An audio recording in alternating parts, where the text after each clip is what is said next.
اور اپنے گال پھلا کر نہ رکھو، یہ عام طور پہ ترجمہ کر دیا جاتا ہے کہ غرور کی کیفیت جب ہوتی ہے تو انسان جو ہے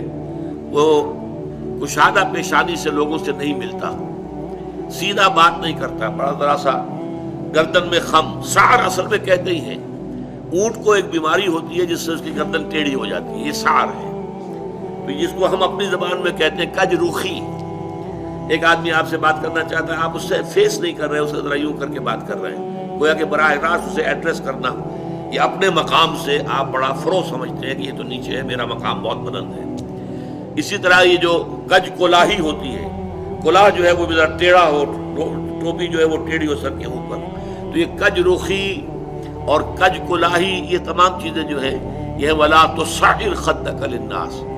جب کسی انسان کو خیر کی توفیق مل جاتی ہے، بھلائی کی توفیق مل جاتی ہے، جب وہ فطرت کے راستے پر چل رہا ہے اور نیکی کے راستے پر چل رہا ہے، تو اب سب سے بڑا خطرہ جو اسے لاحق ہو جاتا ہے، شیطان جو ہے اس کے لیے سب سے بڑا گڑھا جو کھودتا ہے جس پہ کہ وہ گرا سکتا ہے اس کو، اگر انسان جو ہے چوکس اور چوکنا نہ ہو، تو وہ یہ کہ غرور پیدا ہو جائے، زوم پیدا ہو جائے اپنی نیکی پر، اپنے تقوی پر، اپنی بھلائیوں پر،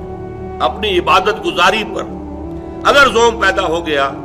and you look down upon the others، دوسروں کو آپ بنظر استحقار دیکھنے لگے، تو آپ کی ساری اچیومنٹس زیرو سے ضرب کھا کر زیرو ہو جائے،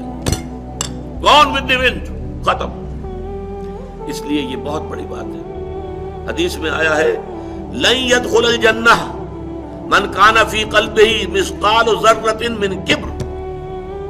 وہ مثقال ذرہ پھر آ گیا، یا جنت میں ہرگز داخل نہیں ہو سکے گا وہ شخص جس کے دل میں ذرے کے ہم وزن بھی تکبر ہوگا۔ اور حدیث قدسی ہے الکبر ردائی، تکبر تو میری چادر ہے، مجھ پر راست آتی ہے۔ المتکبر اللہ کے ناموں میں سے ہے، هو اللہ الذی لا الہ الا هو الملک القدوس السلام المومن المہیمن العزیز الجبار المتکبر، وہ المتکبر ہے، المتعال ہے، بہت بلند ہونے والا اور بہت تکبر کرنے والا، لیکن بندے کے لیے نہیں۔ بندے کے دل میں اگر تکبر آ گیا تو اس کی ساری نیکی، سارا تقوی زائل ہو جائے گا۔ ولا تصعر خدک للناس، تواضع ہونی چاہیے۔ شیخ سعدی نے بڑی خوبصورت اس کے لیے مثال دی ہے، درخت ہے، آم کا درخت ہے، امرود کا درخت ہے، انار کا ہے، سنترے کا ہے، جب اس پر پھل آتا ہے تو شاخیں جھک جاتی ہیں۔ اسی طرح انسان کو اگر اللہ تعالیٰ خیر عطا کر دے، اچھے ثمرات اس کی سیرت میں، اس کے کردار میں، اس کی شخصیت میں، علم کے اعتبار سے، کردار کے اعتبار سے بھلائیاں آ جائیں، پھل آ گیا ہے، تو اب اس کو جھک جانا چاہیے، تواضع ہونا چاہیے۔ اس کے بجائے اگر تکبر ہو گیا، گردن اکڑ گئی، تو معلوم ہوا کہ بس سارا اپنا کیا دھرا جو ہے وہ ضائع ہو جائے گا۔ ولا تصعر خدک للناس ولا تمش فی الارض مرحا، اور زمین میں اتراتے ہوئے نہ چلو، اکڑ کر چلنا، اترا کر چلنا۔ مرح جو ہے وہ فرح سے آگے ہے، فرح کہتے ہیں خوشی سے آپے میں نہ سمانا، وہ تو خوشی سے آپے سے باہر ہو گیا، یا وہ نہیں سما رہا تھا، وہ کوئی اور لفظ میرے ذہن میں نہیں آ رہا اس وقت۔ تو یہ جو اس فرح سے آگے مرح ہے، اس میں یہ ہے کہ انسان اترا کر اپنی بڑائی، اپنی خوبی کا اظہار بھی کرتا ہے۔ ولا تمش فی الارض مرحا۔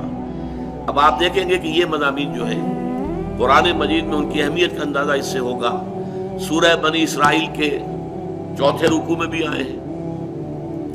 ولا تمش فی الارض مرحا، زمین میں اکڑ کر مت چلو،